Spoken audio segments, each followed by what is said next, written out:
श्री गुरुदेव दत्त. अध्याय 36. परान्न दोष. धर्माचरण. ओम श्री गणेशाय नमः. श्री सरस्वते नमः. श्री गुरुभ्यो नमः. श्री कुलदैवताय नमः. नामधारक सिद्धयोग्यांच्या पाया पडून भक्तिभावाने हात जोडून म्हणाला, स्वामी तुमचा जय जयकार असो. या संसार सागरातून सर्वांना सुखरूप तारून नेण्यास तुम्हीच समर्थ आहात. तुम्ही अविद्यारूप अंधार नाहीसा करणारे प्रत्यक्ष सूर्य आहात. मी आजपर्यंत अज्ञानरूपी अंधारात झोपलो होतो, पण कृपासागर अशा तुम्ही मला जागे केलेत. अज्ञानरूपी अंधार नाहीसा करणारे तुम्ही भास्कर आहात. तुम्ही मला गुरु म्हणून लाभल्याने मी हा भवसागर तारून गेलो आहे. पुढे काय झाले ते गुरुचरित्र मला माहीत असे. त्याची पत्नी त्याच्या अगदी उलट होती. ती सदैव उन्मित असे, पतीशी नेहमी भांडण करीत असे, अन्नाची मोठी लोभी होती. त्या काळी गाणगापुरात अनेक श्रीमंत लोक येत असत व सहस्त्र भोजन घालीत असत. गावातले असंख्य ब्राह्मण तेथे भोजनासाठी जात असत व त्या ब्राह्मणाच्या घरी जाऊन सहस्त्र भोजनाचे रसभरीत वर्णन करीत. ते ऐकून ती स्त्री मनातल्या मनात म्हणे, माझे नशीबच खोटे, मला स्वप्नातही असले गोडधोड खायला मिळत नाही. या दरिद्री ब्राह्मणाशी लग्न करून मी मोठी चूक केली. केवळ याच्यामुळे मला भोजनाला जाता येत नाही. माझे पूर्वजन्मीचे पाप म्हणूनच मला हे दारिद्र्य दिवस काढावे लागत आहे. गावातले बायका इतर किती भाग्यवान, त्यांना त्यांच्या पतीबरोबर भोजनाला जाता येते. माझा पती कधीही परान्न घेत नाही, त्यामुळे मलाही भोजनाला जाता येत नाही. माझे नशीबच फुटके, दुसरे काय. परमेश्वरा मी काय करू असे ती नेहमी दुःख करीत असे. असेच एकदा एका श्रीमंत माणसाने आपल्या पितरांच्या श्राद्धानिमित्त गाणगापुरात ब्राह्मण भोजनाचा बेत आखला होता. त्याने गावातील अनेक दाम्पत्यांना भोजनाचे निमंत्रण दिले होते. ते पाहून ती ब्राह्मण स्त्री आपल्या पतीला म्हणाले, आज आपल्या गावात एका श्रीमंत ब्राह्मणाने पितृश्राद्धानिमित्त सुग्रास भोजन देण्याचे ठरवले आहे. आपण त्या भोजनाला जाऊया का? निदान एक दिवस तरी चांगले गोडधोड खायला मिळेल. तिथे वस्त्रे दक्षिणाही मिळणार आहे. मला तिथे जाण्याची फार इच्छा आहे. तुम्हाला यायचे नसेल तर मला तरी जाण्याची परवानगी द्या. त्यावर तो ब्राह्मण म्हणाला, परान्न न घेण्याचे माझे व्रत आहे, त्यामुळे मी मुळीच जाणार नाही. तुला जायचे असेल तर तू खुशाल जा. त्याने अशी परवानगी देताच ती भोजनासाठी म्हणून त्या श्रीमंत गृहस्थाकडे गेली. तिला पाहून तो गृहस्थ म्हणाला, तुम्ही एकट्या अशा का आलात? मी दाम्पत्य भोजन घालीत आहे. तुमचा पती कोठे आहे? भोजनासाठी तुमच्या पतीलाही घेऊन या. हे ऐकताच तिच्या पुढे मोठा प्रश्न उभा राहिला. येथे भोजनाचे निमंत्रण आहे ते दाम्पत्याला, पती तर परान्न घेत नाही. तो येणार नाही. तो आला नाही तर मला एकटीला भोजन मिळणार नाही. आता काय करावे? मग ती श्रीगुरु नृसिंह सरस्वतींकडे गेली. त्यांच्या पाया पडून ती म्हणाली, स्वामी गावात दाम्पत्य भोजनाचा कार्यक्रम आहे. माझा पती परान्न घेत नाही म्हणून तो येत नाही. आपणच त्याला समजवले तर तो माझ्याबरोबर भोजनासाठी येण्यास तयार होईल. तिचे हे बोलणे ऐकून श्रीगुरूंना हसू आले. मग ते तिच्या पतीला म्हणाले, अरे तुझ्या पत्नीला मिष्टान्न खाण्याची तीव्र इच्छा आहे, म्हणून तू तिच्याबरोबर भोजनाला जा. तू तिची इच्छा पूर्ण कर, कारण कुलस्त्रीचे मन कधीही खिन्न असू नये. श्रीगुरूंनी असे सांगितले असता तो ब्राह्मण हात जोडून म्हणाला, स्वामी परान्न न घेण्याचा माझा नेम आहे, परंतु तुमची आज्ञा मला शिरसावंद्य आहे. जो आपल्या गुरुची आज्ञा मानित नाही त्याला भयंकर असा रवरव नरकात जावे लागते, म्हणून मी पत्नीबरोबर भोजनाला जाईन. मग श्रीगुरूंचा निरोप घेऊन ते दाम्पत्य भोजनासाठी गेले. आज आपणास सुग्रास भोजन मिळणार या विचाराने त्या ब्राह्मण स्त्रीला मोठा आनंद झाला. ती दोघे पानांवर बसली. वाढणं सुरू झाले. भोजनाला सुरुवात झाली. त्यावेळी त्या ब्राह्मण स्त्रीला एक विलक्षण दृश्य दिसले. आपल्या पानातील अन्न डुकरे आणि कुत्रे खात आहे. हे दृश्य पाहून घाबरलेली ती स्त्री एकदम पानावरून उठली. भोजन करीत असलेल्या इतर ब्राह्मणांना व आपल्या पतीला आपण काय पाहिले ते सांगितले. मग ते आपल्या पतीसह घरी परत आली. ती पतीला म्हणाली, तुम्ही कुत्र्याने व डुकराने उष्टे केलेले अन्न खाल्लेत असे मला दिसले. मला याबद्दल क्षमा करा. तुम्ही नको नको म्हणत असतानाही मी तुम्हाला भोजनाचा आग्रह केला. माझेच चुकले. हे ऐकून त्या ब्राह्मणाला अतिशय राग आला. तो दुःखाने म्हणाला, माझे दुर्दैव म्हणून तुझ्याबरोबर भोजनाला आलो. माझा नेम तर मोडला. शिवाय कुत्र्याने व डुकराने तोंड लावलेले अन्न खावे लागले. त्यानंतर तो ब्राह्मण पत्नीसह गुरूंच्याकडे आला. दोघांनी श्रीगुरूंना भक्तिभावाने नमस्कार केला. तेव्हा श्रीगुरू हसत हसत त्या ब्राह्मण पत्नीला म्हणाले, काय परान्नाचे सुख कसे वाटले? परान्न घेत नाही म्हणून तू सदैव आपल्या पतीला नावे ठेवत होतीस. आता तुझी इच्छा पूर्ण झाली ना? श्रीगुरू असे म्हणाले असता ती स्त्री श्रीगुरूंच्या पाया पडली आणि म्हणाली, स्वामी मला क्षमा करा. मी खरोखर अज्ञानी आहे. माझ्या हव्यासापायी माझ्या पतीचा व्रतभंग झाला. मी त्यांना हट्टाने परान्नासाठी नेले. मी मोठा अपराध केला आहे. मला क्षमा करा. मग तो ब्राह्मण श्रीगुरूंच्या पाया पडून म्हणाला, या माझ्या पत्नीमुळे माझा नियम मोडला. ही माझी पत्नी नाही, वैरिणी आहे. हिच्यामुळे माझ्या हातून नियम मोडण्याचे पाप घडले. आता मी काय करू? त्यावर श्रीगुरू हसून म्हणाले, चिंता करू नकोस. तू तुझ्या पत्नीची परान्नाची वासना पुरवली आहेस. आता तिचे मन तृप्त झाले आहे. ती पुन्हा कधीही परान्नाची इच्छा करणार नाही.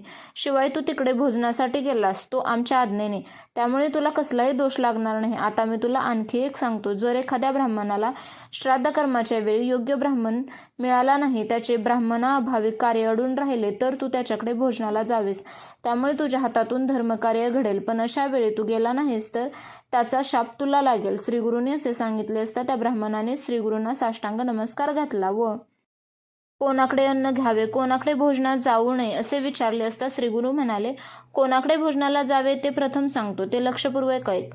आपले गुरु, शिष्य, वैदिक ब्राह्मण, आपले मामा, सासरे, सख्खे भाऊ, सज्जन, मनुष्य यांच्याकडे भोजन केल्यास कोणताही दोष लागत नाही. एखादा ब्राह्मणाविना अडला तर त्याच्या घरी भोजन घ्यावे, त्यावेळी गायत्री मंत्र जप करावा, म्हणजे कोणताही दोष लागत नाही.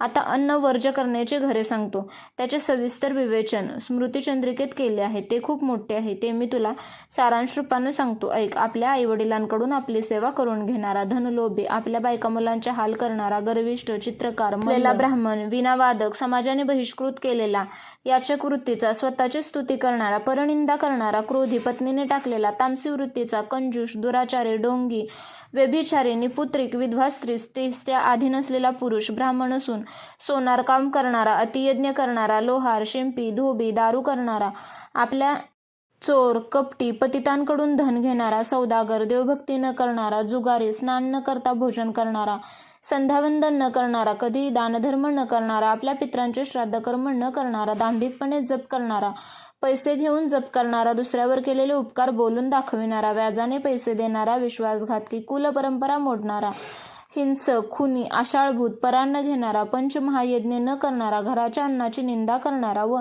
परान्नाची प्रशंसा करणारा, अन्नाची निंदा करणारा, परागृही राहणारा, अशा लोकांकडे कधीही भोजनात जाऊ नये. अशा ठिकाणी भोजनास गेल्यास त्या यजमानाचे दोष आपल्याला लागतात, म्हणून अशा यजमानाच्या घरी भोजन घेऊ नये.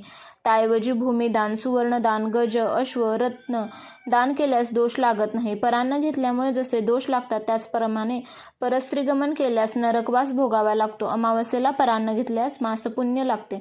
आपल्या कन्येला पुत्र झाल्याशिवाय तिच्या घरी भोजनात जाऊ नये. त्याचप्रमाणे सूर्यचंद्रग्रहणाच्या दिवशी अन्न घेऊ नये. सुवेर किंवा सुतक असलेल्या घरी भोजन करू नये. ब्राह्मणांची जर आपला आचारधर्म पाळला तर त्याला कधीही दैन्य, दारिद्र्य भोगावं लागत नाही. सर्व देवता याच्या अंकित होतात, त्याला महासिद्धी प्राप्त होतात. आजकाल ब्राह्मण उन्मत्त झाले आहेत, म्हणून त्यांना दैन्य, दारिद्र्य भोगावे लागत आहे. श्रीगुरूंनी असे सांगितले असते त्या ब्राह्मणाने मला आचारधर्म सांगा अशी विनंती केली असता श्रीगुरू म्हणाले, पूर्वी नैमिषारण्यात सर्व ऋषीमुनी यांनी पराशरांना हाच प्रश्न विचारला होता. त्यावेळी पराशरांनी सर्वांना आचारधर्म विस्तारपूर्वक सांगितला होता. तोच मी तुला थोडक्यात सांगतो. प्रत्येकाने पहाटे लवकर उठावे, गुरुस्मरण करावे, ब्रह्मा, विष्णू, महेश यांचे ध्यान करावे, सूर्यादी नवग्रहांचे स्मरण करावे, सनकादिकांचे स्मरण करावे, प्रातस्मरामी ने प्रारंभ होणारे प्रातस्मरणीय श्लोक म्हणावेत. हे सर्व अगोदर शौचमुखार्जन करून हातपाय धुवून स्वस्थ बसून करावे. स्नानपूर्वी व नंतर आचमन करावे. त्याचप्रमाणे झोपण्यापूर्वी, उठल्यावर, भोजनापूर्वी, भोजनानंतर, जांभई किंवा शिंका आल्यावर, लघुशंका व शौच आल्यावर, वात सरला असता, वाईट दृश्य दिसले असता आचमन करावे. आचमनासाठी पाणी मिळाले नाही तर डोळे व कान यांना स्पर्श करून ब्राह्मणाच्या उजव्या कानाजवळ सूक्ष्मरूपात अग्नी, वायू, अपोदेवता, चंद्र, सूर्य, वेद व वरुण या 7 देवता असतात. डोक्यावर उपरणे बांधून व जानवे उजव्या कानात अडकवून नैऋत्य दिशेस शौचास बसावे. खाली मान घालून बसावे. दिवसा उत्तरेकडे व रात्री दक्षिणेकडे तोंड करून बसावे. मौन पाळावे. इकडे तिकडे पाहू नये. उभ्याने लघुशंका करू नये. शौचास पाणी नाही मिळाले तर मातीने स्वच्छता करावी, पण हे केवळ अपवाद म्हणून. नुसत्या मातीवर किंवा हिरव्या गवतावर बसू नये. मातीने हात स्वच्छ करावेत. यानंतर स्नानविधी सांगितला आहे. स्नान केव्हा करावे, स्नानासाठी कोणते पाणी योग्य, कोणते अयोग्य तेही सांगितले आहे. स्नानानंतर कोणती वस्त्रे परिधान करावेत, भस्म व चंदन कसे लावावे ते सांगून संध्यावंदन, गायत्री मंत्र, त्यातील 24 अक्षरे, त्यांच्या देवता, गायत्री ध्यान, गायत्री जप, जपासाठी योग्य वेळ, आसन, जप करताना कसे बसावे, ओंकाराचा देवी अर्थ इत्यादी सर्व तपशिलाने सांगितले. पंचमहायज्ञ, वैश्वदेव का करावेत, कसे करावेत, तर्पणाचे प्रकार कोणते इत्यादी दैनंदिन कर्मकांड सविस्तर सांगितले. अन्नदानाचे महत्त्व, अतिथीचे स्वागत कसे करावे, अतिथी सेवेने कोणते पुण्य मिळते, अतिथीची उपेक्षा केल्याने कोणते दोष लागतो हे सांगून भोजनपत्रे कसे असावेत, कोणत्या दिशेने तोंड करून भोजनास बसावे, भोजनापूर्वी आचमन, चित्राहुती, प्राणहुती कशा द्याव्यात, भोजन कसे किती वेळेत करावे, कोणाबरोबर भोजन करावे, भोजन कोठे करावे, कोणी करू नये, कोठे करू नये, अन्न उष्टे केव्हा होते, रात्री भोजनाच्या वेळी दिवा प्रज्वलित का ठेवावा, भोजनानंतर पाणी कसे प्यावे, कसे पिऊ नये, कोणते पाणी प्यावे, भोजन संपल्यानंतर हात कसे धुवावे, चूल कोणत्या वेळी, कोणत्या तिथीला काय खावे, काय खाऊ नये, भोजनानंतर तांबूल का खावा, कोणी खावा इत्यादी बारीक सारीक गोष्टींविषयी सूचना केल्या असून झोपण्याचा विधीही सविस्तर सांगितला. स्त्रीसंग केव्हा करावा, केव्हा करू नये इत्यादी संपूर्ण कर्मकांड शास्त्राच्या आधारे सांगितले. एकूणच आदर्श जीवन कसे जगावे याचे मार्गदर्शन केले. नैमिषारण्यात पराशरांनी सर्व ऋषीमुनींना जो आचार धर्म सांगितला तो श्रीगुरूंनी त्या ब्राह्मणाला नीट समजावून सांगितला. मग श्रीगुरू त्याला म्हणाले, या आचार धर्माचे निष्ठापूर्वक पालन केले असता मनुष्याच्या सर्व इच्छा पूर्ण होतात, तो पूर्ण सुखी होतो. अशा रीतीने श्री गुरुचरित्रामृतातील परान्न दोष धर्माचरण नावाचा अध्याय 36वा समाप्त. श्री गुरुदेव